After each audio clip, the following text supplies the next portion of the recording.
আসসালামু আলাইকুম। বাংলা নিউজ টিভিকে ও প্রিয় দর্শক, আপনাদের সবাইকে জানাই ঈদ মুবারক ও ঈদের শুভেচ্ছা। আসসালামু আলাইকুম। বাংলা নিউজ টিভিকে ও প্রিয় দর্শক, আপনাদের সবাইকে জানাই ঈদ মুবারক ও ঈদের শুভেচ্ছা। Eid Mubarak to Bangla News TV and audience. Eid Mubarak to the news and the audience.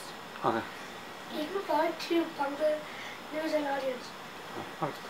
আজকের প্রতিবেদন আহত সিলেটের বিশ্ব মহাসম্মেলন 2012 লস এঞ্জেলেসে হলিউডে অনুষ্ঠিত হতে যাচ্ছে।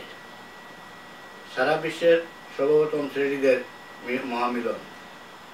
এই বিশ্ব মহাসম্মেলনের মুখ্য উদ্দেশ্য হল পৃথিবীর বিভিন্ন প্রান্ত থেকে আগত সিলেটিদের মধ্যে একটা ঐক্যবদ্ধ সৌহার্দ্যপূর্ণ সম্পর্ক গড়ে তোলা।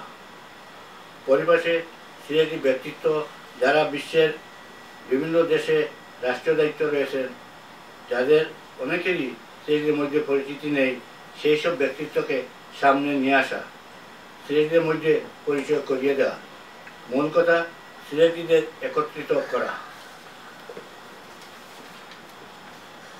আমার আহ্বান থাকবে লস এঞ্জেলেসে বসবাসরত সিলেটি সমাজ স্বতঃস্ফূর্তভাবে এগিয়ে আসুন, মহাসম্মেলনের বিভিন্ন দায়িত্ব গ্রহণ করুন, নেতৃত্ব, পরিচালনা, আদেশ, উপদেশ আর সফলতার পরিকল্পনা অংশগ্রহণ করুন। আসুন আমরা সবাই মিলে 2012 সালের বিশ্ব মিলনকে ঐতিহাসিক রূপ দিই।